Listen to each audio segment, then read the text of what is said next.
really looking forward to exciting day, which is lots of joint MDT work, lot of presentation from medical students and AHP group, resident doctors. So it's a busy full day program, and like yesterday, we are just going to stick to time. And like yesterday, we are just going to do a very short arrival practice. So just in the fashion that you want, with your eyes open, looking at the ground in front, paying attention to your breath. The busy mind, not thinking about what you have been doing and what you will do. Just noticing where you feel your breath most. And noticing you are breathing in and breathing out.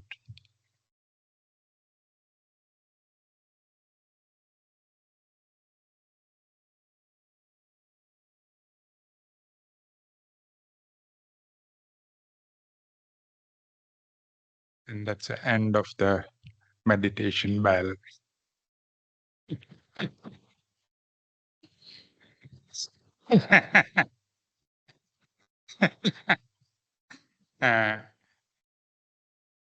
So we did a small charity walk stroke run this morning in a windy Cardiff Bay. And it was just incredible. Rodri Davis and Alan went before at 6 in the morning, putting the numbering on the road for people. And I just really genuinely appreciate Alan and Rodri. Thank you.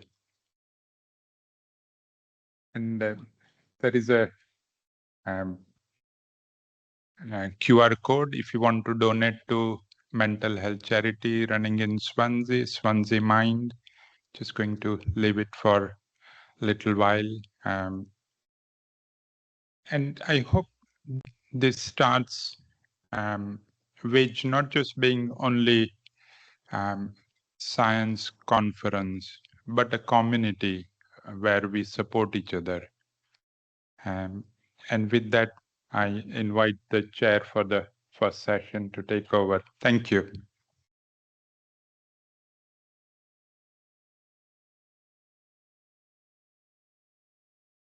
Thank you. So we have first two speakers. Looking really forward to this one and another full excellent day of talks. So I'd like to introduce Fedra Dodds, who's one of our well, she's everything to do with endoscopy in South Wales, but is currently the National Endoscopy Programme lead. And then after that, we'll hear from Rodri, who's a consultant in AB. Thank you.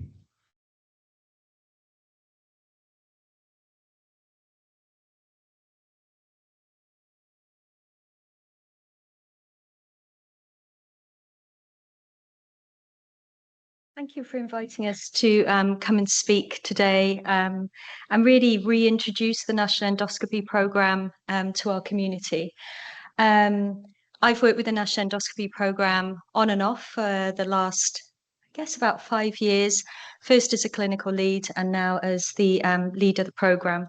But it's not just me. We have a team behind the scenes who work incredibly hard to make the NEP relevant to people listening to our community, etc.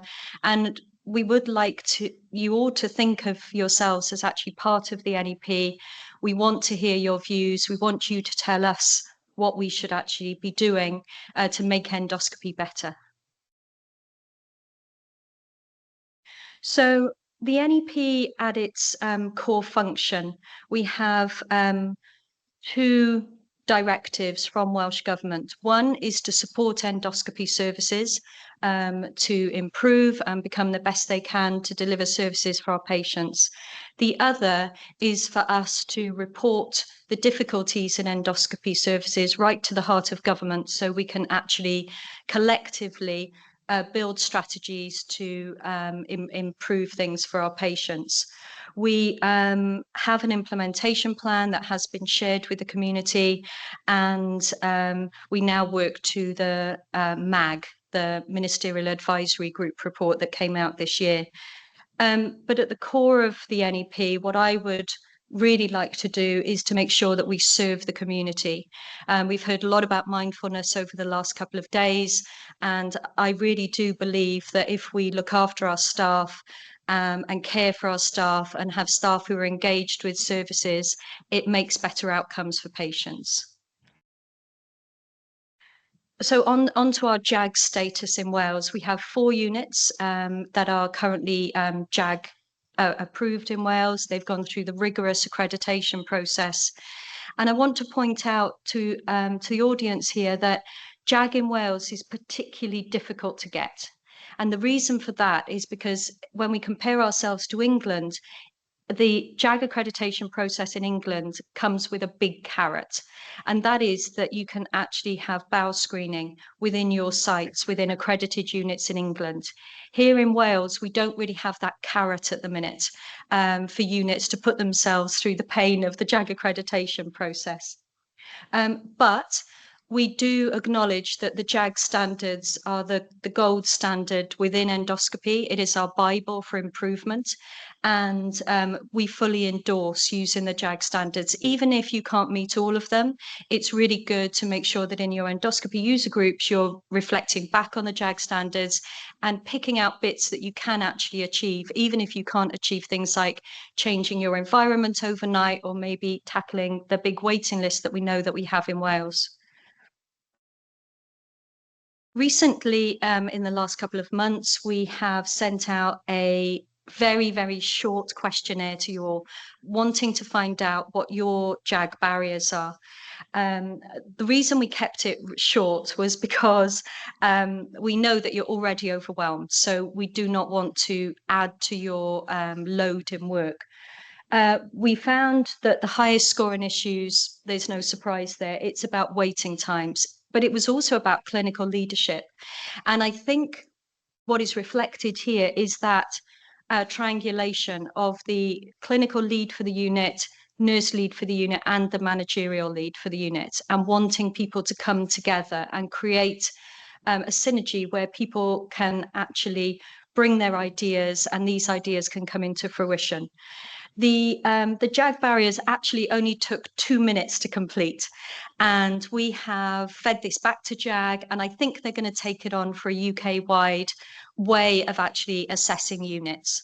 It isn't threatening. We haven't gone back and kind of said, you must do this or you must do that. This was about gathering evidence and being able to push it back to everyone and say, does this actually reflect what you're seeing? And what we're going to do as a team is actually take these themes and build them into our next implementation plan. These are the things that you've told us that are most important, and these are the things we're going to work on. But we know that we are in a little bit of a pickle at the minute in Wales. The graph down the bottom is the waiting lists of everyone across England, Scotland, and Wales. We unfortunately are the yellow columns there, and we know that we have some sites with really challenging waiting times. We know as well that post-pandemic, we perhaps didn't recover as quickly as some other nations, and this is what we really need to tackle, because I have personally worked in units with high waiting times, and what you find in them units, it's demoralizing for staff, especially when you find advanced pathology. It is upsetting, it is frustrating, but when the waiting times actually come down, we all have an opportunity to become creative, to bring innovation into our units, and that's one of the benefits of bringing down those waiting times, as well as the patient benefit. So what can we do as a National Endoscopy Programme? We've I've only been in post for 8 months, but within that 8 months, I've really tried to make sure that we provide reliable data for you all. And that's national data, but also unit data. And we've created 3 dashboards, which are available for everyone with an NHS login in endoscopy. And we look at waiting times, but we also look at cancer demographics in there. We look at demand and capacity modeling, and we have a real focus on productivity, because when we actually look at the data, we probably do have enough rooms, but it's about how we're using them, whether we're using them 7 days a week, whether we have an extended working day as well, and of course, how we staff that. We're also looking at making sure that we provide mapping and benchmarking data too. And all of that data is now out there. It is reliable, it has been validated. The second thing we can do is try and provide standardization of resources. There is no point in our 20 units, us all looking at the same thing and doing it slightly differently. Perhaps the way to do it in the future is to actually bring together all of those good ideas, be able to bring the community together to grasp their ideas too, and create the All Wales standard templates for things like patient feedback, some of the nursing documentation that we use within our units, and we will be embarking on a big vetting and validation, standardisation and digitalisation across Wales shortly. The next item that we can help with is to bring together our voices and actually promote endoscopy as a service that is going places, that is innovative. We know that it's very much needed within the diagnostic field, but also how it impacts on the rest of the NHS pathways for our patients. We are looking at diverse items such as the procurement of endoscopy, trying to streamline that, make it more efficient and cost effective. Staff experience surveys. So if you haven't already, if I haven't nabbed you already, please fill in our national staff survey. All results will go to the heart of government and be able to actually articulate what's going on within our units and your ideas of how we can make it better. We're looking at workforce planning for the whole of Wales, working at how we can do that better, and also bringing in new roles. The next is about bringing people together, and I really feel that we have all the talent we need within Wales. We have some brilliant, brilliant people who are world leading within Wales, but sometimes they're just not enabled to have that voice that they need to make a difference. And what we would like to do is actually promote careers in endoscopy. I'm really fortunate. I have had a really good career, but I think that's because of the support of people around me. I don't think it's because of anything I've necessarily done. But we would like to promote that for other people. And what I would really like to do eventually is to find those superstars of the future and be able to actually wrap around some kind of education, training, promotion of their skill, and actually keep them within Wales. That's what we really need to do. We do not need to have a brain drain out of Wales. We need everyone working together here. And one thing I would like to really promote is getting in touch with us. If you want, you can have a moan fest with us. You can put forward your ideas to us, tell us what to do, but please get in touch with us and let us know what's actually happening. And what I've tried to do in my first couple of months is actually make sure that I go round units, make sure that I actually talk to everyone who's out there, and also start my back to the floor days in Neville Hall Hospital, where I go back to being a band 5 endoscopy nurse, one of the best jobs I ever had, and actually listen to what the patients are saying too. And lastly, it's about becoming practically JAG ready. We are very happy to help you with your JAG submission, but even before that, it's about planning out your JAG submission, making sure that 2 years before you're actually going for your accreditation, please get in touch with us. We can give you resources. We can help guide you through the process as well, help negotiate your dates, give you examples of where others have succeeded to make the job easier for you. We can also give practical help about how to sort out your unit in readiness, and make sure that we're actually there on the day of your JAG accreditation if there are any national questions that are asked, etc. So where are the next sites for JAG? I really do hope that people see JAG accreditation as a gold mark, something they would be incredibly proud of. I know the YYF team, who we are incredibly proud of, on the day of their JAG accreditation, was so delighted because it had been a long journey, it had been a hard journey, but they'd done it together. And I think this is one of my main asks for Wales in endoscopy is, can we just all do this together instead of in silos as we've done in the past? And I think together we probably can make significant changes to our endoscopy structures in Wales and actually make it a really exciting, invigorating place to work again.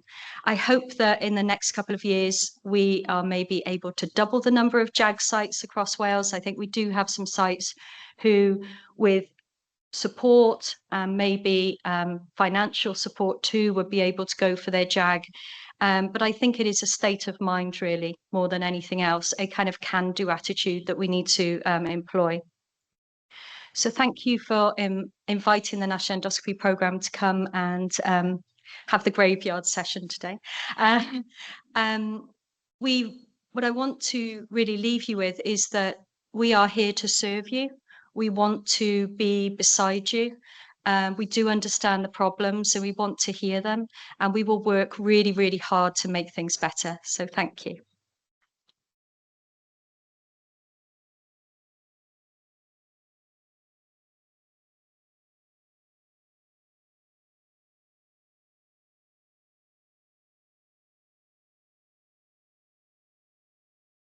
Good morning, bore da. I'm Rodri Davis. I'm a gastroenterologist in Aneurin Bevan Health Board. And Fedra talked about the pain of JAG accreditation. So I'm going to share some of that pain with you this morning, I think. So just to put this in a little bit of context, Ysbyty Ystrad Fawr is one of 4 endoscopy sites in Aneurin Bevan Health Board, and we have quite a different work profile.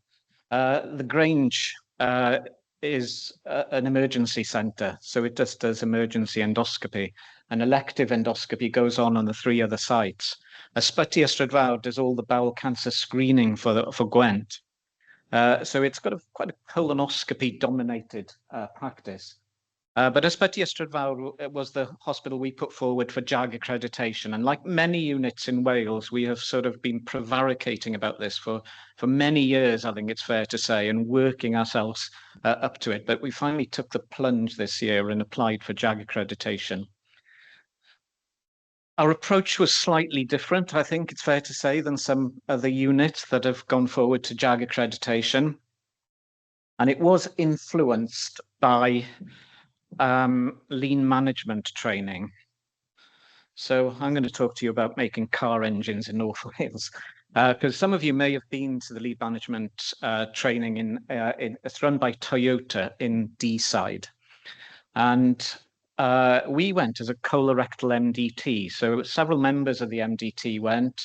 I went with one of our radiologists and one of our endoscopy managers. On another week, one of the pathologists, surgeons, and a lot of the cancer service team went. And I found it quite inspirational, and I felt that we could apply a lot of this to the endoscopy service, and in particular to our JAG accreditation process. Now, the immediate impact was, it was really a colorectal MDT cancer service initiative. So we looked at the MDT pathway. Using what's called point of occurrence methodology, we looked at every step in the process from the diagnosis of cancer to the point that it was discussed at the MDT. We do staging CT scans on the same day. Patients with rectal cancer get MRI scans on the same day. We really sort of honed down the USC pathology. Rachel Pugh-Jones in our pathology lab did a lot of work on a lot of audit work to make sure that all the pathology they were getting were genuinely USC, and it reduced their turnaround time quite dramatically. And we've even introduced prehabilitation get it early in the sort of cancer diagnostic process, and get our nurses trained in health optimization. So that was the immediate benefit of lean management training. But we also applied it for a number of other areas in the endoscopy service. I think endoscopy benefited most from this, really. And I'm going to particularly talk about operational policy, about the workforce, list scheduling, green endoscopy we've already heard about at this meeting, and patient involvement, which Fedra has just been talking about as well. Now, the first thing that units have to do when they apply for JAG accreditation is write an operational policy. And some poor soul has to spend weeks writing this tome, which nobody really reads or looks at, it apart from JAG assessors. It doesn't really benefit our patients or our staff. And I thought what Toyota would call work of no value. So we took a different approach, really. And some of these sort of images are taken with permission from Toyota, and some of the terms that they use are the Japanese terms, which I'll try and explain some of them. But we looked at standardizing our work. Now, the Toyota Tower, the foundation of the Toyota Tower is standardization, what they call standardized work. You need to have standards in place for all aspects of your practice. And that's what an operational policy tries to achieve. But I think it doesn't really do that. And the way we did it is we put it all on our intranet site. And we developed different domains. We had clinical policies and guidelines, administration and governance. Our decontamination policies are all in sections on the intranet. They're easily accessible. This is how we've sort of organized it roughly. I won't take you through it in detail, but you can see there are different sort of areas. Our green endoscopy, for example, has our green endoscopy SOP and our printing policy and all the sort of green initiatives that are going on. Every area is sort of documented on the intranet. And we don't have an operational policy document as such. I think probably the first JAG accredited unit without an operational policy. But I think we've got an operational policy plus. And the advantages of this, we felt, was it's readily accessible. Anyone in the health board can sort of see it, access it, and they do. We can tell by the number of hits on the website. It's updated regularly. Content is reviewed at every user group meeting. It's up to date. I think if you put a sort of weekly timetable into an operational policy, it's probably out of date by the time the JAG assessors arrive, and it's certainly out of date in 5 years' time when they come again. It's a ready-made policy management system. You've got clear lines of ownership, approval, date for review, etc., and resource legacy. If we keep it fed and watered, as it were, it's there in 5 years. We won't have to do anything when we reapply for JAG in 5 years because all the work is there. And obviously sustainable. There's no printed policy documents anywhere. So that was our operational policy. The next thing you see in the middle there is flexible and motivated members. And it was quite striking on the factory floor in Deeside that they called their workers members. They weren't sort of employees or factory workers or anything. They were members of the Toyota organization, and they had buy-in to this whole sort of, that they were part of this organization, and they were motivated to sort of improve their place of work and the whole production line process. And Kaizen are projects that they sort of introduced to improve that, and they were encouraged to do that. And there was a hierarchy of reward for the sort of for doing that. And you could tell that there was teamwork, there were staff retention, there was well-being. We've talked a lot about well-being at this meeting, but it was clear that that was present with the Toyota workforce. So we, very much a team effort in Ysbyty Ystrad Fawr. I'm lazy. I don't want to do all the work myself. So it was a whole team effort. Really importantly, we had someone who did all the work in putting all our data onto the JAG website. Louise Davis was one of our nurses who did a lot of work with that, and I think you need a Louise Davis if you're going for JAG. List scheduling. Now I think this is work in progress really. Vetting, we've talked about pre-assessment is really important. We introduced pre-assessment to all our patients at the beginning of this year, sorry. And we took on board John Morris's presentation at the BSG last year on how to schedule points and using time slots and really trying to even out this sort of not underbooking list, which is wasteful, a waste of resource, but not overbooking lists as well.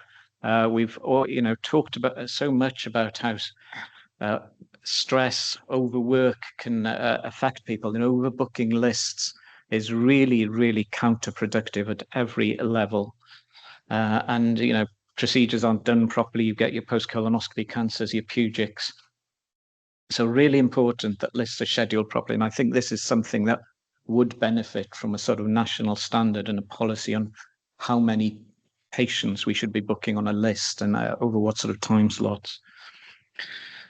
Green endoscopy, we've done a lot of work, as we spoke about yesterday. We've got a green endoscopy group. We've got green champions at all our sites, and a lot of sustainability initiatives that are going on, which are all on our website, and they give you awards for this apparently.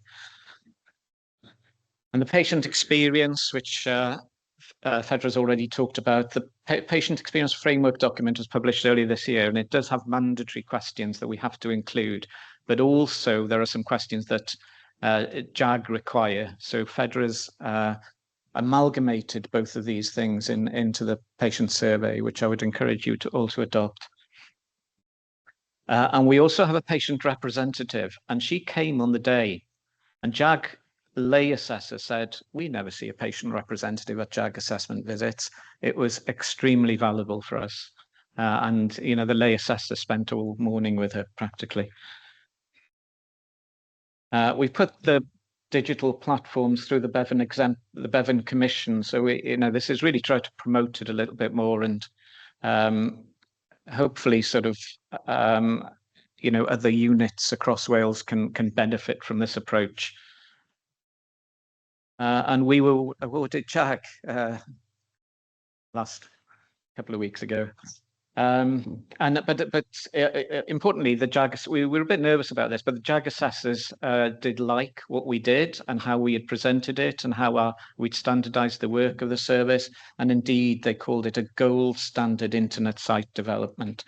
So that was quite sort of satisfying. We've already talked about that from this week on, that we've got new JAG accreditation standards. So there are less domains. I'm not sure there's less work, but there are less domains there. That's the new standards that we will be working to from now on.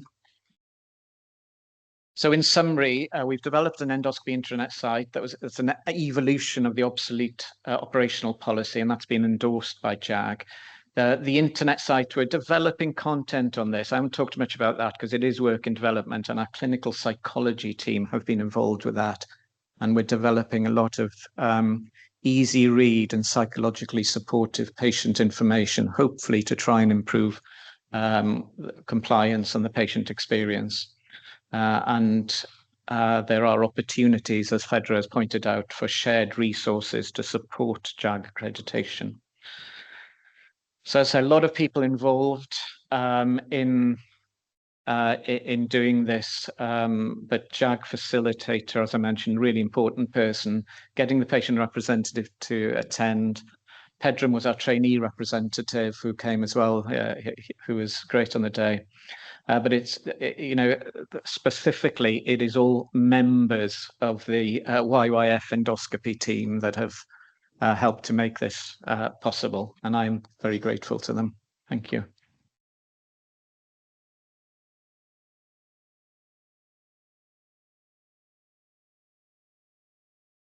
Thank you both. That was really, really good. Before we throw it out to just the audience for general questions, I've got one of my own, if that's okay.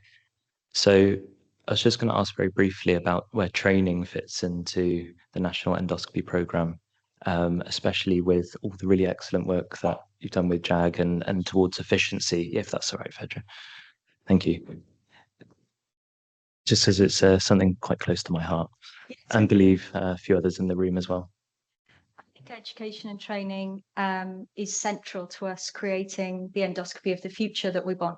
And without education and training opportunities, I think that we have an aging workforce in endoscopy. We know from the BSG recent documentation about the workforce, where they asked people what they want to do within the next 5 years. Most people said they want to retire, especially in subspecialty endoscopies such as ERCP. Many of our clinical endoscopists, I'm sorry to shout you out, but we're getting older too.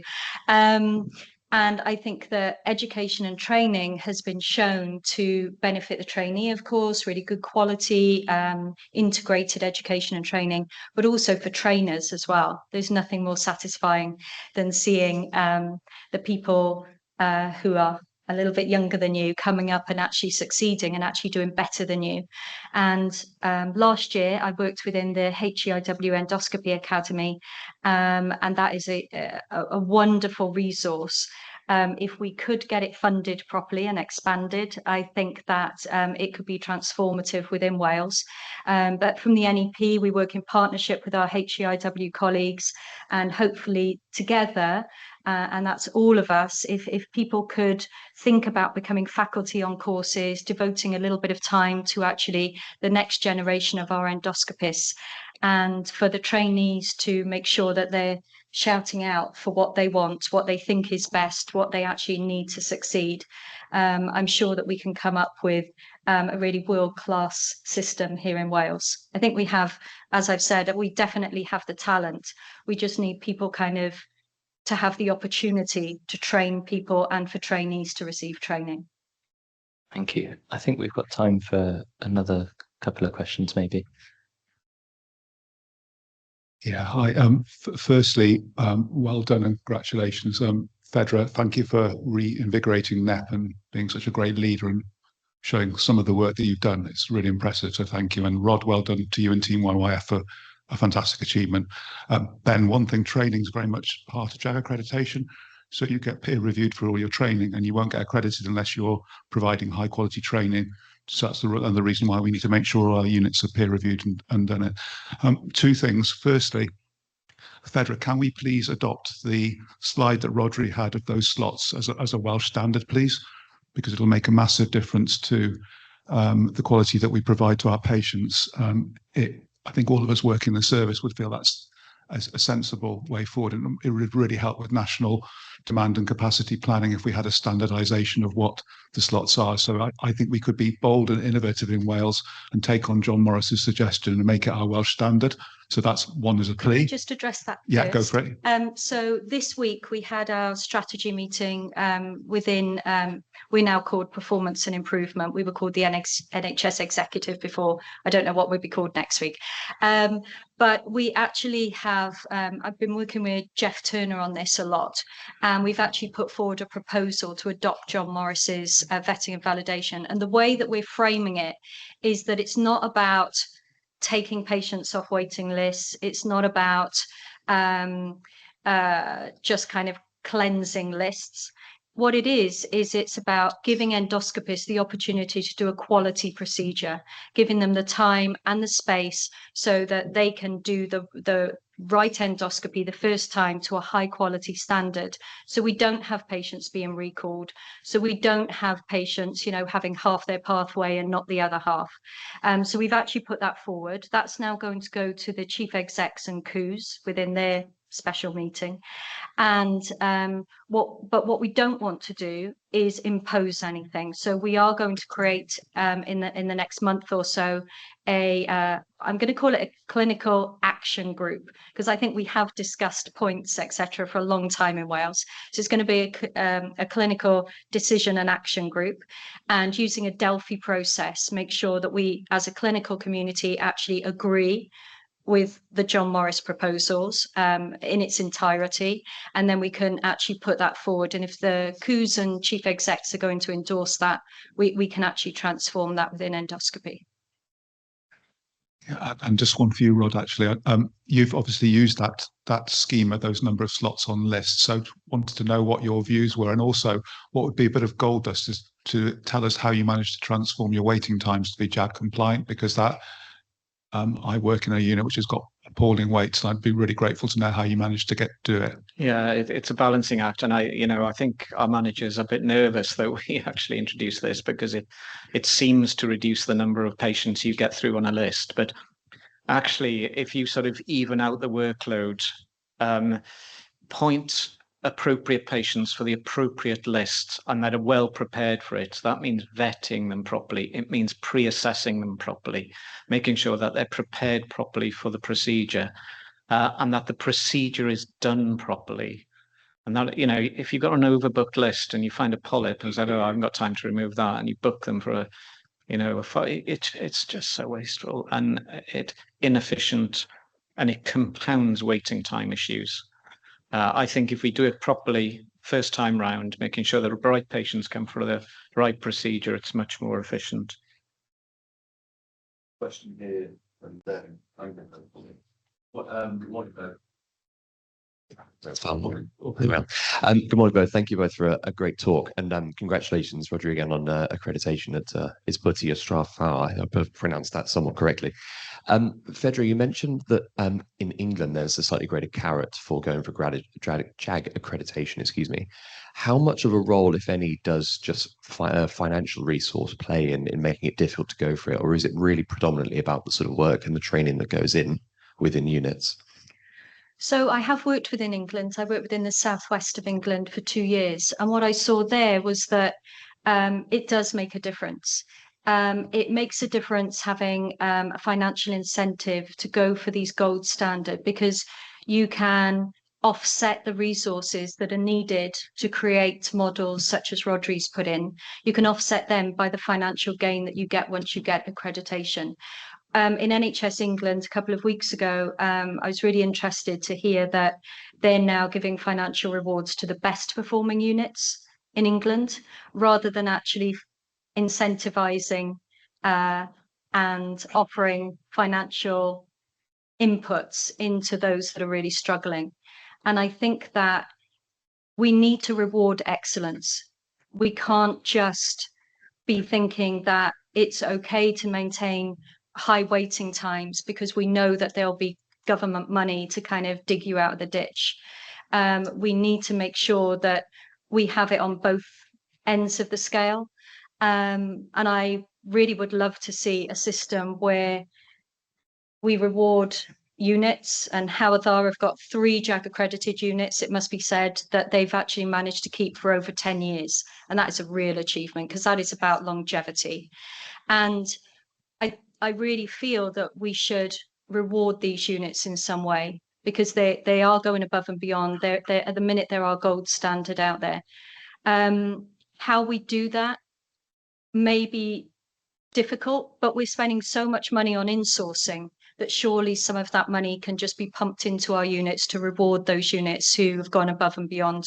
So, and this is just speaking personally as Fedra now, not the NEP, but I would like a total overhaul of how we actually fund and reward units, and actually take that money that we're just paying into insourcing and make sure that we actually pump it through our units for workforce, to give people rewards, to make sure that people feel valued, and that to give people career options, definitely for our wider workforce. Bring in some of those new opportunities for people too. Thank you. Short time, I think. Both of you, congratulations for doing fantastic work, and so proud that there is a real excitement in this area. And Fedra, just pushing on this point of insourcing, we are spending many millions.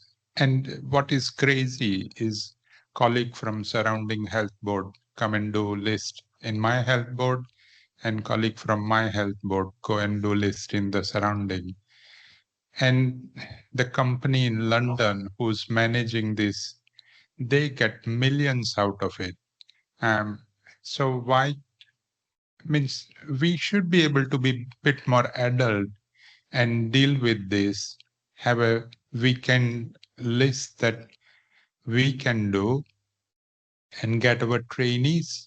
Means that will really resolve the training issue if they do a 1 weekend list without being interfered by the ward stuff, this, that, and other. They will get so many colons and endoscopies done. So I think it's something, because it can be dealt at an individual health board level. People have not dealt with it, but with you at NEP and me with the wage, we can try and push this forward.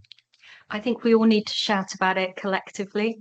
And I think we actually need to put forward not only the complaints, I think it was Carter yesterday said about the complaints about insourcing, but what the solutions are going to be as well. And I think us as a community need to do that rather than have it imposed on us. One more question. Yeah.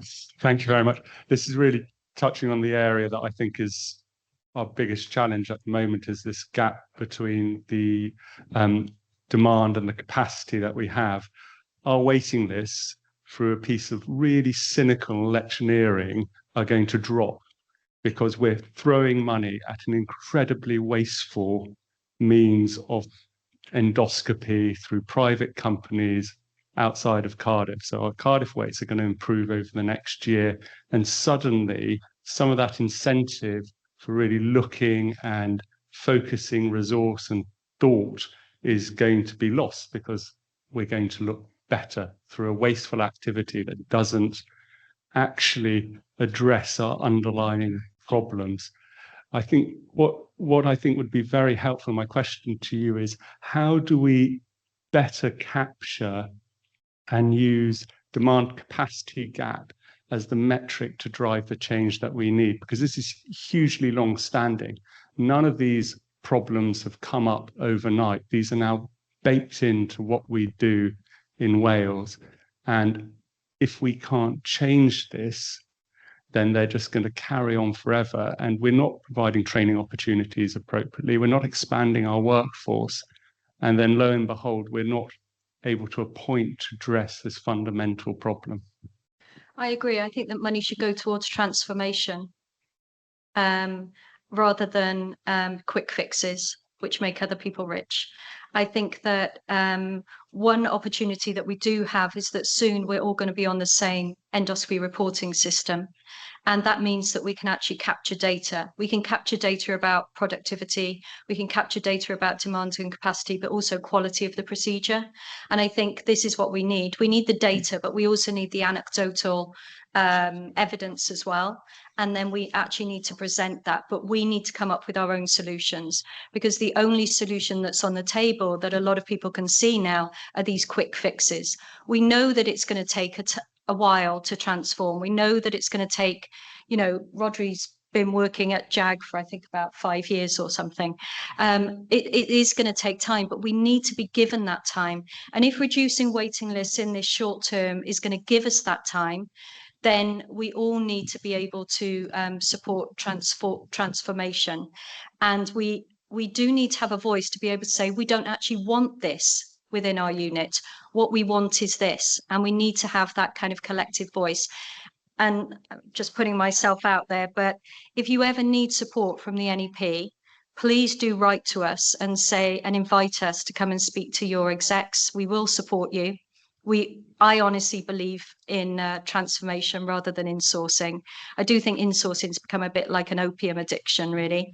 And I think that together we can mobilize things. I think when you're a lone voice shouting in the wind, it can be really difficult. But I think, we have examples from Howth R, from AB, and I'm sure, I believe in the community in Wales and endoscopy, and I'm sure that together we can all support what you want within your health boards. Okay, right, we've got to move on to the stuff. Thank you very much, both of you. Thank you. Thank you. So the next speaker, I think, is online. So hopefully it's not more waiting for us. It's Neil Rajoria, who is a transplant hepatologist working in the Birmingham Liver Unit, and he's going to give us a talk on new developments in hepatology and the Welsh perspective. So hopefully we've got him online. Yeah, hi. Can you hear me?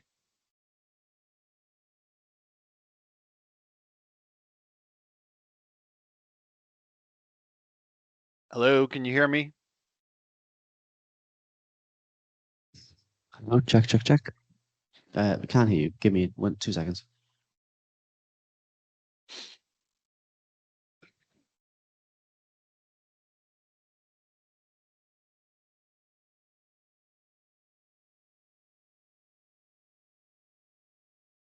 Yeah, go. Hello. Hi, can you hear me? We can hear you fine, yeah. That's great. Thank you very much. I'm sorry I can't be there in person to talk to you. Unfortunately, illness has wiped out myself and my family. So hopefully we'll have an interesting discussion at the end of this talk nonetheless. So the title I was given was regarding new developments in hepatology and a Welsh perspective, but I have added in liver transplantation because that is a large part of our work. So I hope that's okay. These are my disclosures. So what I wanted to talk to you today about is some new advents in our transplant program and in hepatology as well that have affected or had an impact on our practice here in Birmingham. And also at the end, I'd like to show some collaborative Welsh and Birmingham data. And this follows on really from a talk that I did I think it was in 2022 to yourself. So thanks again for the opportunity to speak at your excellent meeting. Very much what we do in Birmingham is of an MDT basis, and this was mentioned previously. So a lot of my slides have been borrowed from the wider MDT team, which I'm very grateful for. So what's new in liver transplantation in Birmingham, first of all, regarding assessments? Well, I came across this quote from Thomas Starzl. In fact, it was earlier this week when I was reading a book on liver transplantation.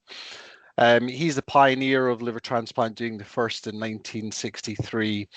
And I think this quote that he made is quite poignant. Of history tells us that procedures that were inconceivable yesterday and are barely achievable today often become the routine of tomorrow.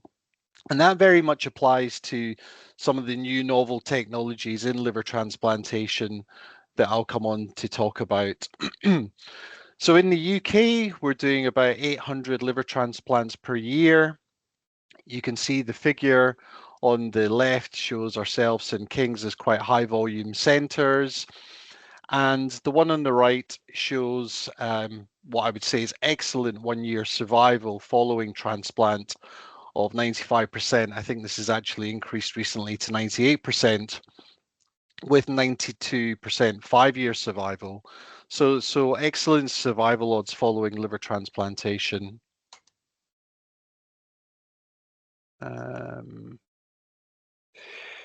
This is our waiting list dashboard. You can see here in blue is our waiting list. So as of this month, we had 173 patients on our waiting list.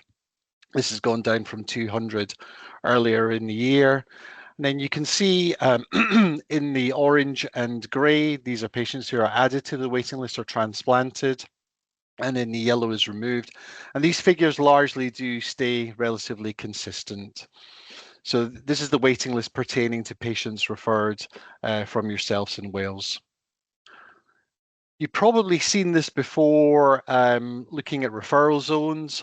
On the left, you can see in yellow is the Birmingham and catchment area, covering the most of Wales, quite a large geographical area. We do transplant and liver outreach services. Professor Ferguson comes to Newport to see patients there, and we also go to the northwest and further south as well. And then on the right, you will have seen this graph as well, so apologies, but this is looking at the burden of liver disease with the darker blue areas, higher prevalence of liver disease and mortality rates. And you can see there in the red, the 6 centres, transplant centres in England. So I showed this in the last talk, but this really just gives you a snapshot of referrals and where they're coming from to Birmingham. This was in 2021. We'll be updating this soon, but you can see here largely in Wales, it's from the north and in the south as well. And I have talked to colleagues about this.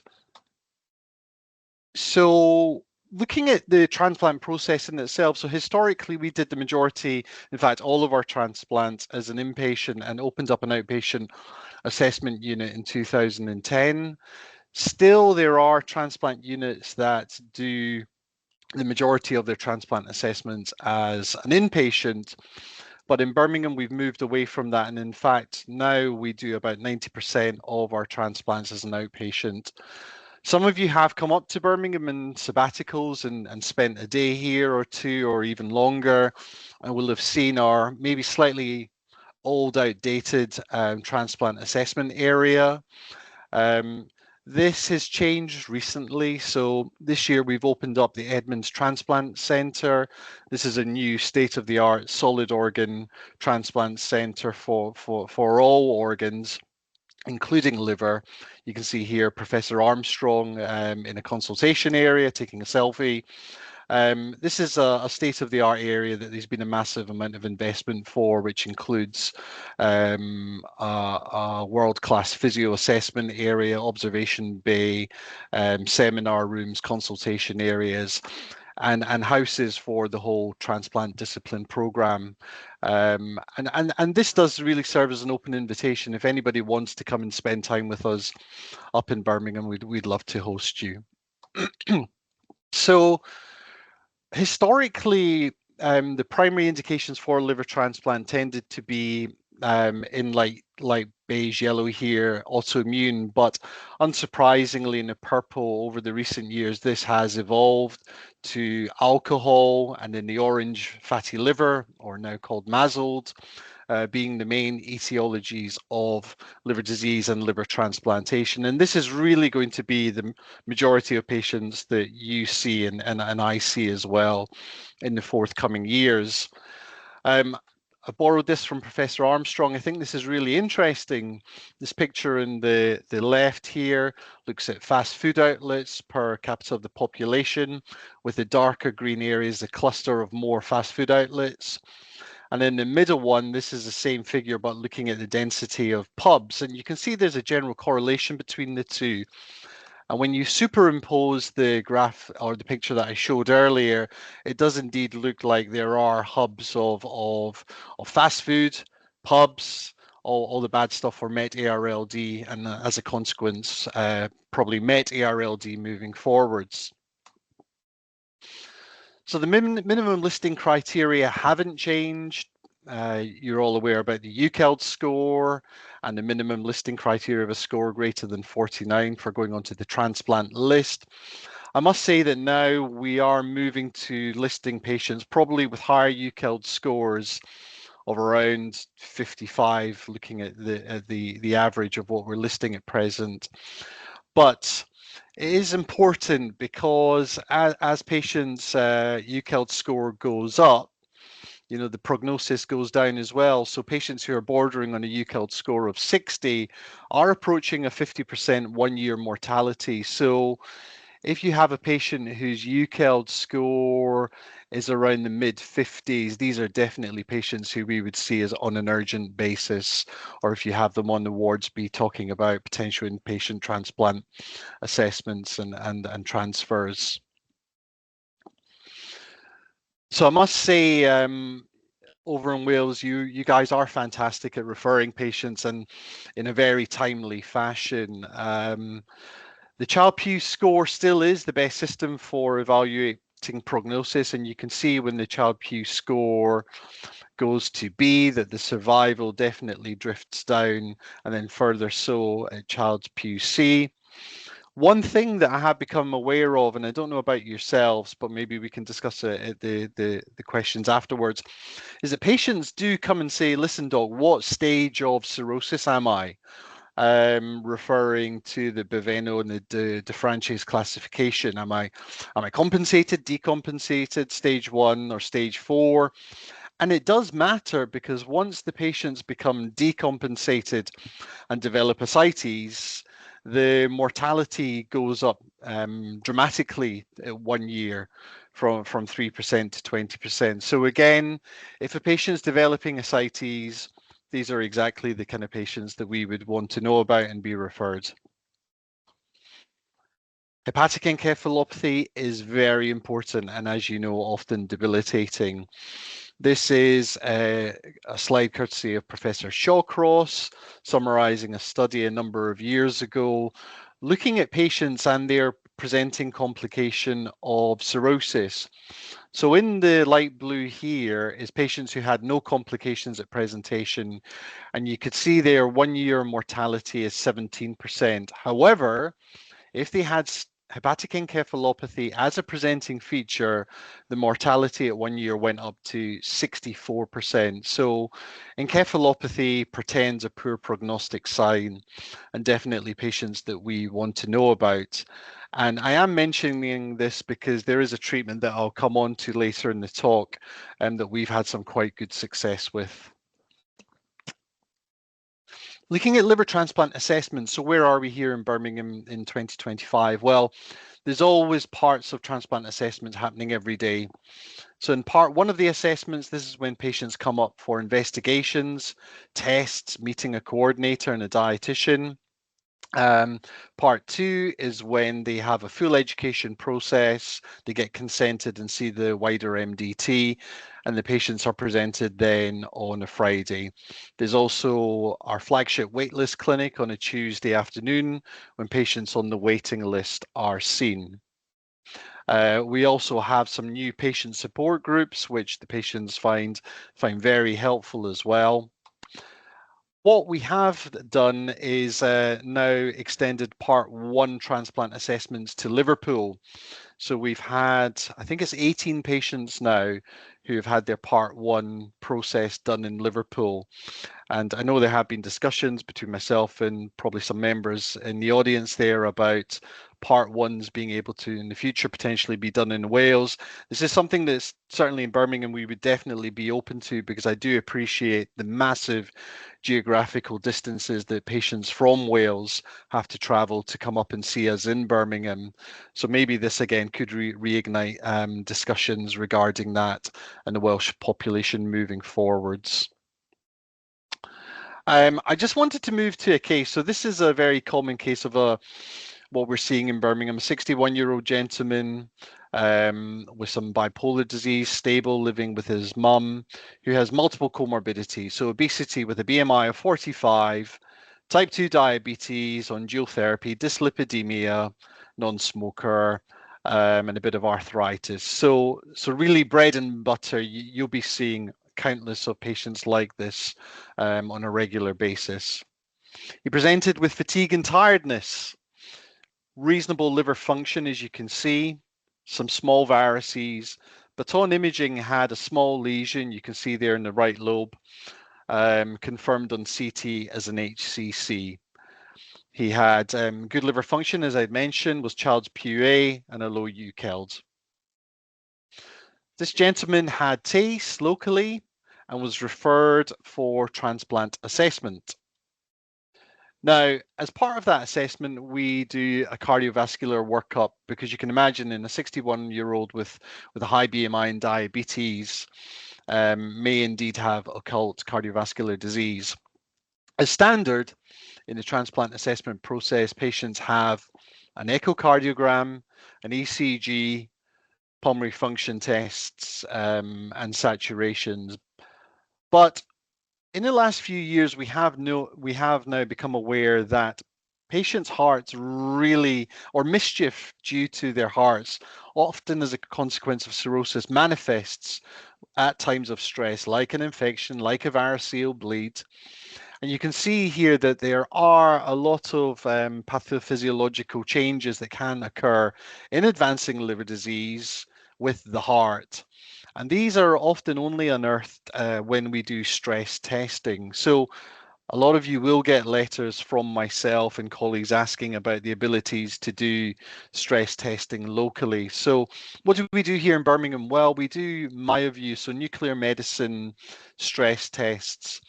We do these in patients who've got high risks of cardiovascular disease, such as those with established renal failure, insulin requiring diabetes, or tablet controlled, but who have other microvascular, macrovascular complications, or if they've had a previous cardiac history. Sometimes our anaesthetists ask for CPET tests, but I think in fairness, this hasn't hit prime time yet here as part of our transplant assessment. And sometimes in patients who have an echocardiogram and intermediate probability of pulmonary hypertension, we can do or ask for right heart catheters. So my talk in 2022 did really focus upon frailty and function, the liver frailty index and the Duke activity status index, the DASI score, are now something that we've introduced for all our patients as an assessment of frailty and function. The DASI score can be done easily in clinic, just takes a couple of minutes to do. Sometimes we do a 6-minute shuttle walk test as well as part of our physiotherapy assessment. But frailty does matter. So this is our own data looking at the DASI score on the right and liver frailty index. And these are patients listed for transplantation. And essentially, if you are frailer as evidenced by a higher LFI or DASI score, you are more likely to have a higher mortality waiting for transplantation. And frailty and poor function is something that we can do things about. Other predictors of frailty include female sex, low sodium, age, encephalopathy, and BMI on this study published a couple of years ago. So our nutritional and functional assessment really has now in the last few years become a mixture of a nutritional assessment. So looking at 7-day diaries, dry BMIs, hand grip, mid-arm circumference, looking at hand grip strength, chair stands. Sometimes if a patient's had a CT, we can look at the psoas muscle as well to look for evidence of sarcopenia. And we've incorporated, as said, the LFI and the DASI score as well. So this very much is something that we do as part for all of our patients. And one of the new advents of the listing meeting is that we have got a couple of excellent world-class physiotherapists that give us an assessment, looking into the history, doing these assessments of frailty and aerobic capacity, and then giving us an impression. So for example, this patient here, not the case that I was talking to, this is another patient, had some problems with breathing on the shuttle walk, which led to respiratory investigations thereafter. So our physiotherapy assessment is a new advent of the assessment program. Going back to our case, the metabolic syndrome, again, we can try and modulate factors prior to transplantation, but one or cumulative metabolic risk factors does have impacts upon patients post-transplantation. You can see here that the more metabolic factors you have, the worse your survival is post-transplant, with an increase in ITU spell and renal support as well. So trying as best possible to modulate these prior to transplantation and the workup to transplantation is important. And the same with obesity sarcopenia. This is pooled data of all the liver units looking at obese and non-obese patients and what percentage of patients has sarcopenia.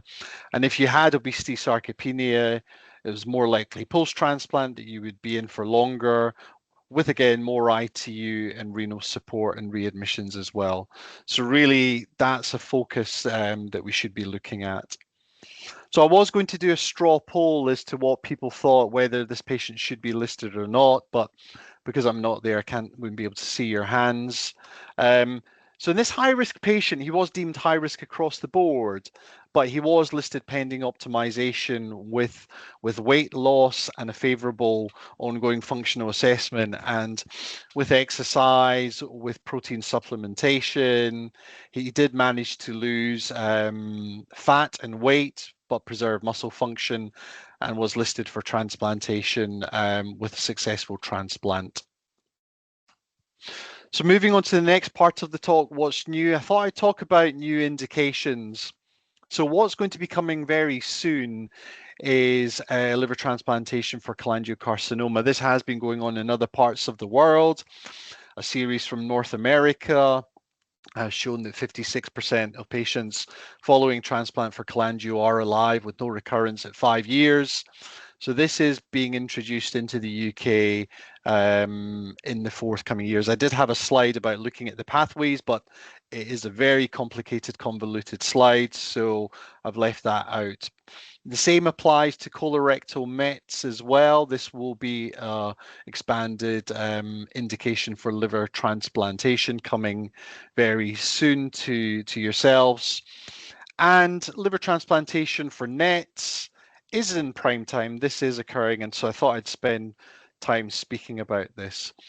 So there is a pilot going on at the moment at phase 1 with patients who have well differentiated NET tumors with liver metastasis of primary gastrointestinal and pancreatic source. These patients in phase 1 have completely resected primaries with less than 50% liver volume before being considered for transplant. But phase 2 will be less well differentiated and other sources of NET as well. This is the pathway. So as NET specialists yourself, if you identify a potential candidate, you can refer to the national MDT.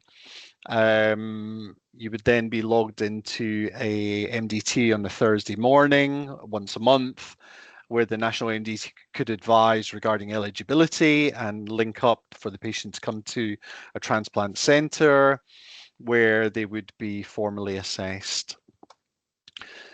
This is some hot off the press data from Professor Shah, who leads this national program. So there have been 56 patients discussed at 41 national MDT meetings.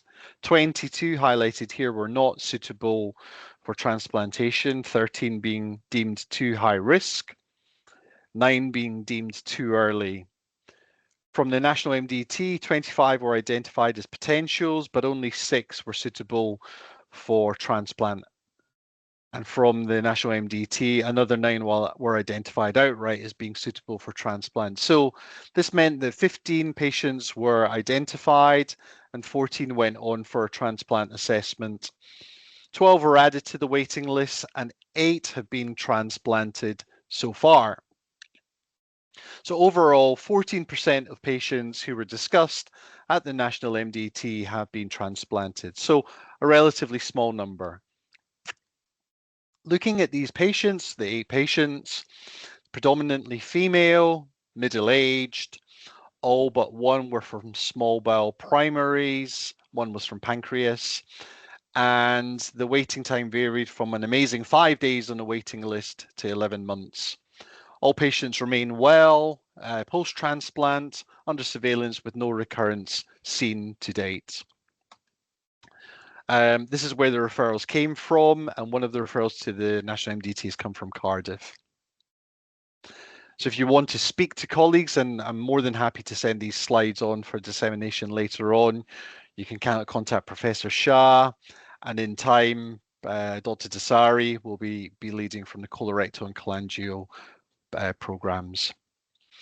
So what else is new in transplantation? Well, we've been transplanting for acute and chronic liver failure as well. This is some pilot data published a couple of years ago. The pilot service started in May of 2021. All the 7 centers were involved. We only hand this out to patients who were already active on our transplant lists, but between the centres, 52 patients were recruited. This is a busy slide, but what it shows is that, again, they were middle-aged at 46. The predominant etiologies, interesting, were a quarter alcohol and a quarter cholestatic, with bleeding and sepsis precipitating the ACLF in the majority of cases. The majority of these patients, again, were on the waiting list. And these were sick patients. If you look at their INRs of 2.1 and bilirubin of 423, very, very sick with high ACLF scores and MELD scores. Looking at transplanted and non-transplanted, the only significant differences between these two groups were INR and ACLF scores. And unsurprisingly, if you weren't transplanted, you had a dismal survival, whereas if you were transplanted, you were looking at a 1-year survival of an incredible 80%, I think, in this sick cohort of patients. So who died? Well, it was patients who had their first presentation of ACLF, so they were not already on the national waiting list. Patients who had longer waiting times from listing to transplantation, a higher oxygen requirement, and higher organ failure or liver scores as well. So sicker patients were unsurprisingly more likely to die. So looking at the ACLF here, this is what's in place at the moment. Active bacterial fungal sepsis is a contraindication, as are regrafts, and this has influenced our practice. So if you have patients who are sick with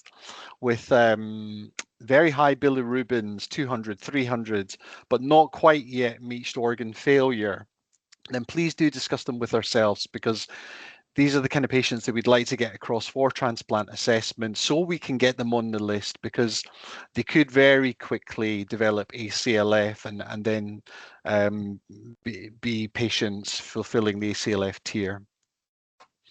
So liver transplant for alcoholic hepatitis, I think it is coming. So this is a slide courtesy of Professor Forrest looking at published data from other parts of the world and 1-year survival following transplant for ALK-HEP. And the survival rates are excellent. And then if you look at the bottom right graph, this shows returns of rate to alcohol.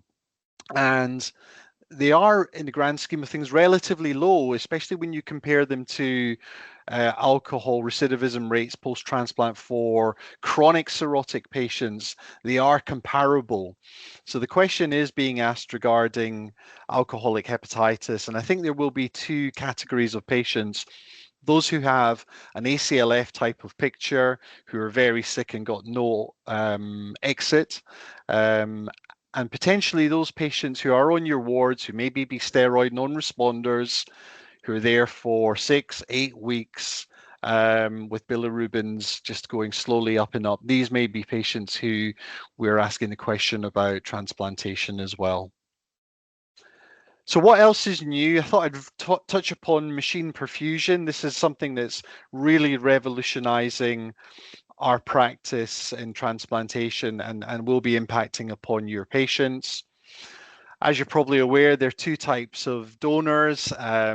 There are donations after brain death, donations after cardiac death.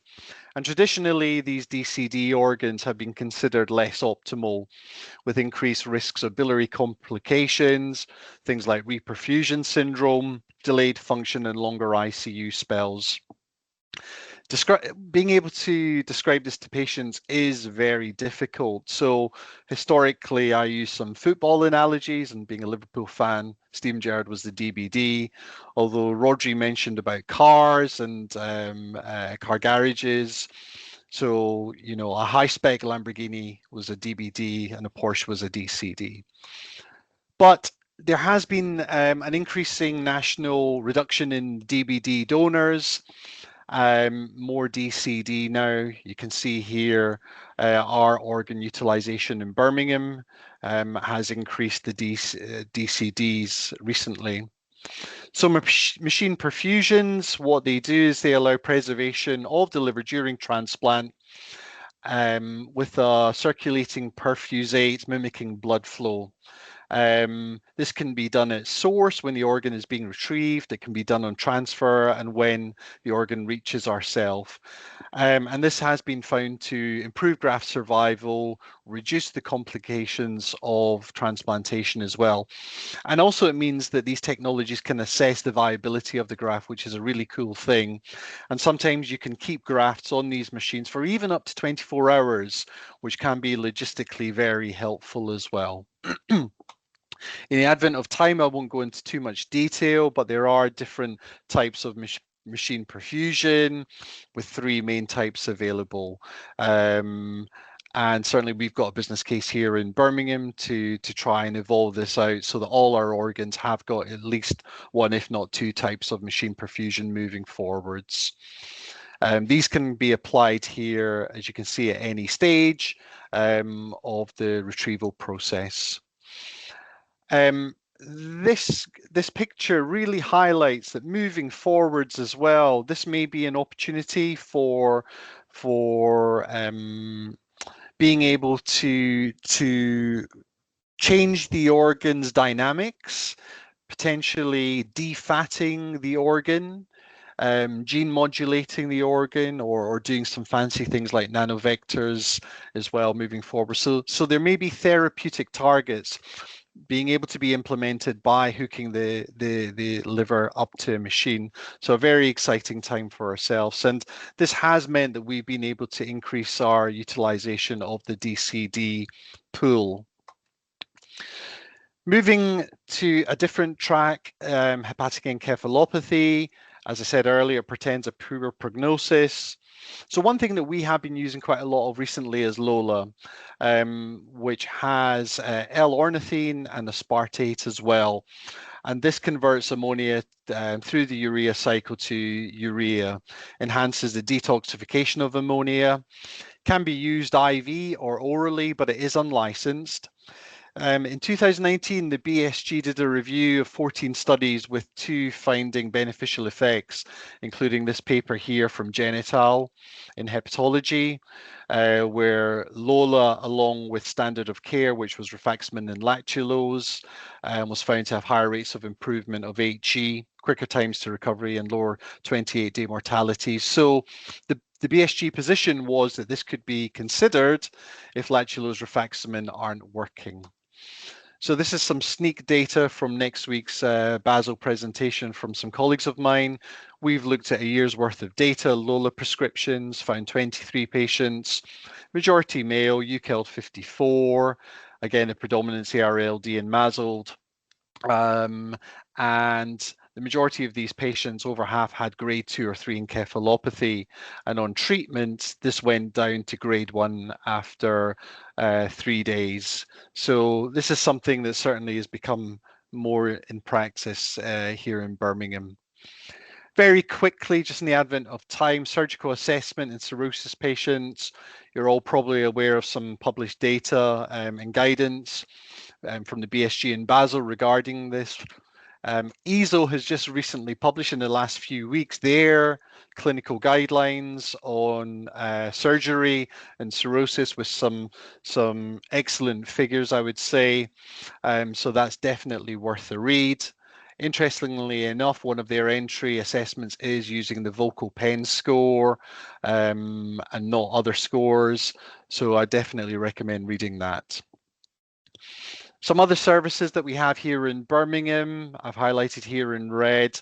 So we've now got a palliative liver care clinic where patients who have potentially been turned down for a transplant assessment, and this may pertain to Welsh patients, have the option to come and see us. That'd be something that I'd like to talk to local teams about, how we can facilitate this geographically for Welsh patients. We've now got an HCC waiting list clinic, a post-transplant immunosuppression clinic. Prof Armstrong now sees only F3-4 patients in his MASLD clinic, with the F1-2s all being discharged. And we've got an autoimmune MDT fortnightly. If you've got difficult autoimmune cases, you can refer to Palat Trivedi. And for the last 5 minutes, I just wanted to talk about some collaborative data.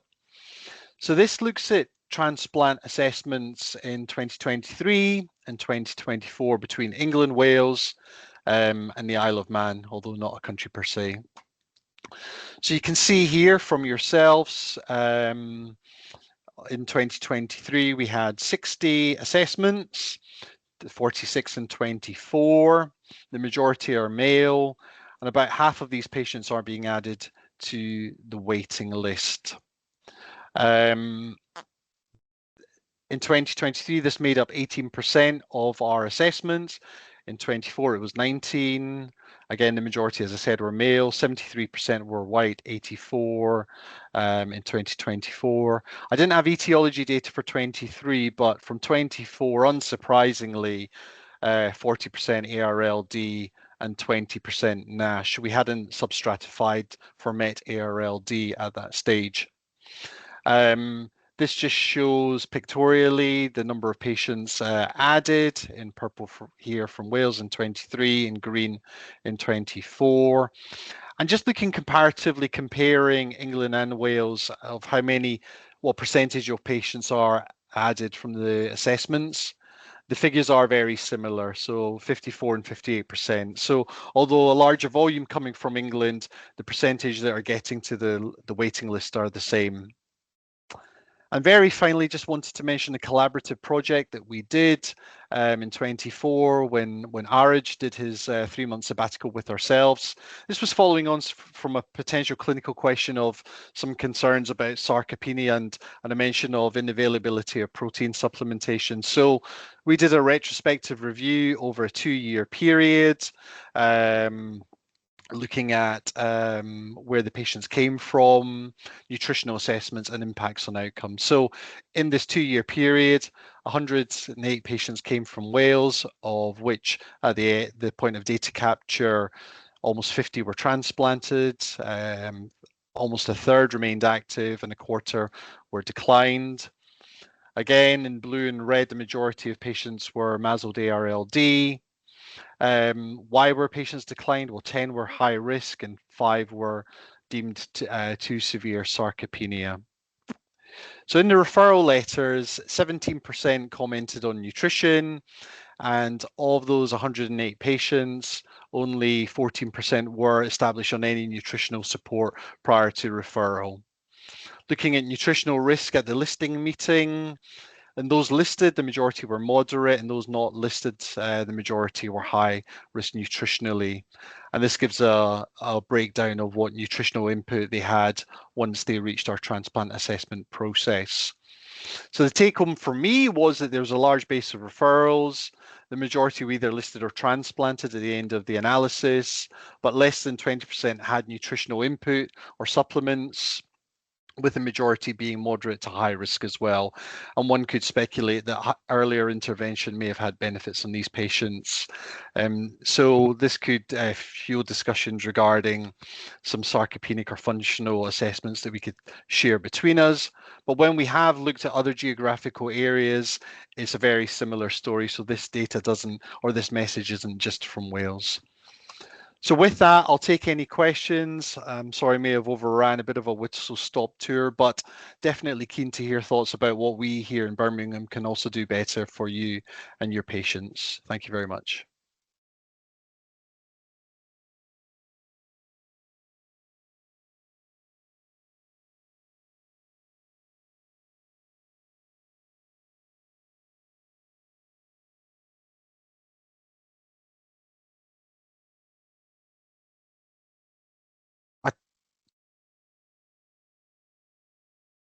Still helping us. And when I invited you, I was really keen to know the data, how we are doing in referring patient. And I think it's we really need to improve our nutritional and maybe refer some patient bit early. Is that the right sort of conclusion? Yeah, thank you first of all again for inviting me. I'm sorry I couldn't be there. Yes, as I said in my talk, I think the timeliness of referrals from Wales is excellent. I cannot say that the referrals are inappropriate. I would never say that about anybody, any cirrhotic that's referred to ourselves. But no, generally the timeliness of referrals is excellent from Wales. I know that you are inundated with liver disease, and referring as all child's cirrhotics would probably cripple our services. So for every patient you refer, I'm sure there's 10 that you don't refer appropriately. The nutrition is a key, because again, this talk in the 3 years ago, I am trying to kind of get across the point in all my talks to anybody about nutrition and sarcopenia. It's really the only thing that we can do often in these sarcopenic patients to improve their outcomes, to improve their symptoms of encephalopathy and ascites. So I would be keen to see if there are even any dietitians. We had Elena working with us for a year from Wales about what we can do as a liver community between ourselves to try and optimize nutrition, especially when there's been a lack of investment from the government in dietetic services, both Wales and England. Thank you. Got a couple more questions, I think. Who's going first? Me? Yeah, go ahead. Hello, Ian Davis. I'm a children's gastroenterologist in South Wales. Thank you very much. Really enjoyed your talk. Just thinking of the indications for the transplants. Are you beginning to need to transplant quite a few children who've survived with sort of Kasai's for biliary atresia, or are most of them who require transplants being transplanted as children? Yeah, thanks. Superb question. It's interesting. We were talking about this as a unit a couple of weeks ago, that we are, because of our children's hospital program, we are now seeing more and more children or young adults being transitioned and coming to ourselves with graft cirrhosis or complications of their biliary operations. So our regraft rate our retransplantation rate is one of the highest as a result in the UK at 9%. So we are having this population of young, surgically complicated patients coming to ourselves, absolutely, and they are difficult patients, often coming with not only difficult abdomens, but by virtue of the duration they've had illnesses, sometimes psychological problems as well. So, I mean, we're very grateful for people like yourself and your teams for managing these patients. Questions?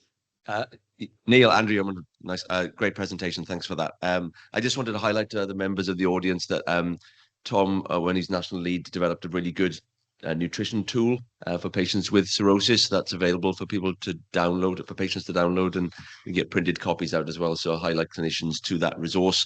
Be really interested to look at this LiverPal initiative that you got going, because I think when patients get referred for transplant and then if they're declined, that's a really difficult time for them. So I think be really keen to come up and see you guys to see how you do that and how we can integrate that palliative stuff. Because again, Tom in Cardiff, they've got a really good system for supporting patients who've got end-stage liver disease. So I think it'd be really interesting to hear a bit more about how we can integrate that bit better, because patients can often fall through significant cracks when they've been declined for transplant.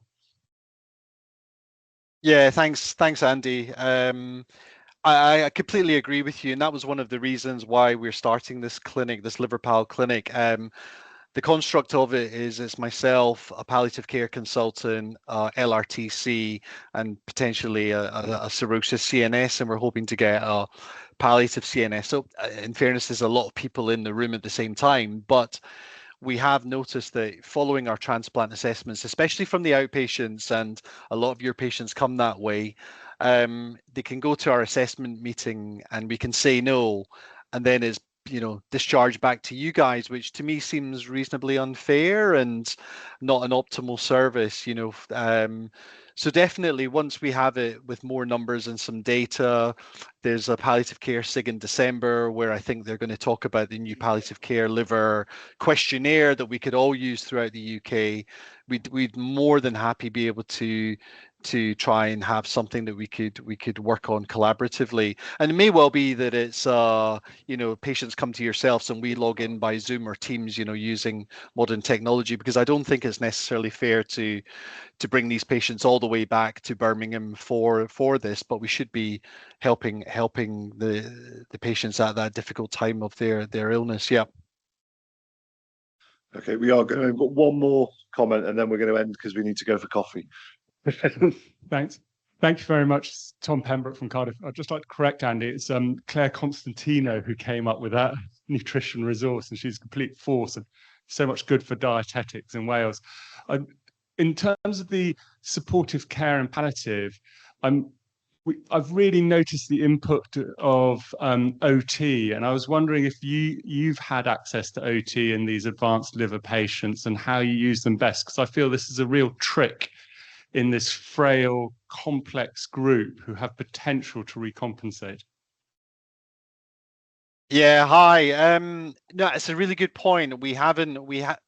For our outpatients, we haven't got OT really heavily involved, and we rely on the normal processes there.